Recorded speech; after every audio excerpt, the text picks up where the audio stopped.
নমস্কার বন্ধুরা, try easy ফুডের আরেকটা এপিসোডকে আপনাদেরকে স্বাগত জানাচ্ছি। আজকে আপনাদেরকে তৈরি করে দেখাবো একটা রেসিপি, যেটা হলো তড়কার ডাল। তড়কার ডাল করার জন্য আমি এখানে পেঁয়াজ কুচি, ধনেপাতা কুচি, আদা কুচি, রসুন কুচি, লঙ্কা কুচি আর টমেটো কুচি নিয়ে নিয়েছি। এগুলো দিয়ে আপনাদেরকে দেখাবো কিরকম ঘরেই তৈরি করা যাবে হোটেলের মতন তড়কার ডাল। প্রথমে কড়াইটা গরম হয়ে গেছে, কড়াইতে একটু তেল দিয়ে দিব। আমরা ফার্স্ট ডিমটাকে ভেজে রেখে নিব। তেলটা গরম হয়ে গেছে, এবারে একে একে ডিমকে তার ভিতরে দিয়ে দিব।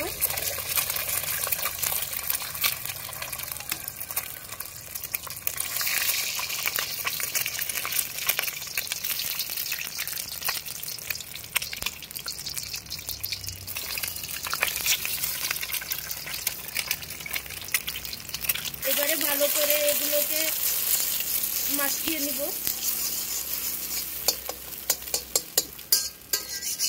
ডিমের ভুর্জি যেরকম করা হয় সেরকম একটু ছোট ছোট করে নিব। এবারে একটু নুন নিয়ে নিচ্ছি ডিমের ভাজায়।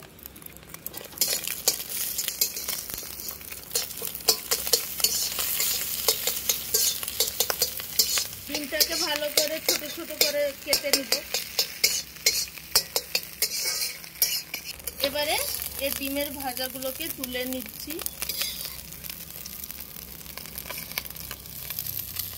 এবারে কড়াইতে আর একটু তেল নিয়ে নিব। এবারে তেলটা গরম হয়ে গেছে, একে একে রসুন কুচি,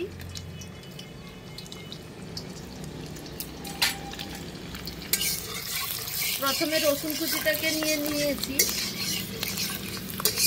একটু রসুন কুচিটা একটু ভাজা ভাজা হয়ে গেছে, এবারে নিয়ে নেব আদা কুচি।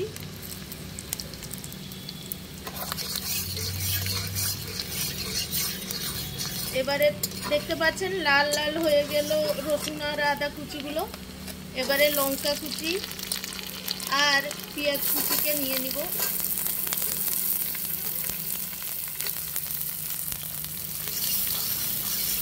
এবারে টমেটো কুচিগুলোকেও দিয়ে দিব। একটুখানি নুন নিয়ে নিচ্ছি। আমি সিদ্ধ করার সময় তড়কা ডালে নুন দিয়েছিলাম, সেজন্য অল্প একটু নুন নিয়ে নিলাম মশলাগুলোকে। এবারে একটু গুঁড়া মশলা যেরকম হলুদ গুঁড়া, লঙ্কা গুঁড়া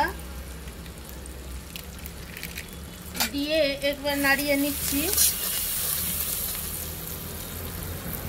এবারে দিয়ে দিব তড়কা মশলা। এক প্যাকেট নিয়েছি আমি, এক প্যাকেটের অর্ধেক এক্ষুনি দিয়ে দিব, আর অর্ধেক রাখছি, যখন তড়কাটা ঢালবো তখন দিব। ভালো করে কষিয়ে নিচ্ছি। একটা সুন্দর গন্ধ বেরাচ্ছে এই মশলাটা থেকে।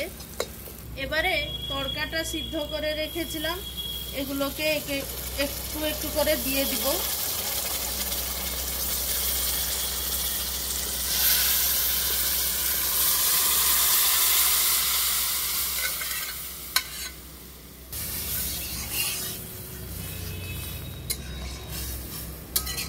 তড়কা ডালটা তো ঢেলে দিয়েছি, তার ভিতরে সিদ্ধ করা জলটাও ছিল, আর জল আমাকে দিতে হবে না, এই জলে একটু ফুটবে মশলাটার সাথে। এবারে ফুটে উঠেছে তড়কা ডালগুলো, এই সময় দিয়ে দিব ধনেপাতা কুচি আর একটু কসুরি মেথির পাতা দিয়ে ভালো করে গুলিয়ে নিব। এবারে ভেজে রাখা ডিমগুলোকে আর মধ্যে দিয়ে দিচ্ছি।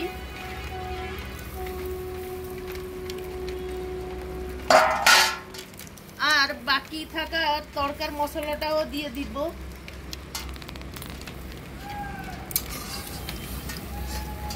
বাস, আপনাদের রুটি খাবার জন্য তড়কা রেডি হয়ে গেল। আমাদের ভিডিও আপনাদেরকে কিরকম লাগছে আমাদেরকে কমেন্ট করে জানাবেন, আর লাইক সাবস্ক্রাইব করতে ভুলবেন না।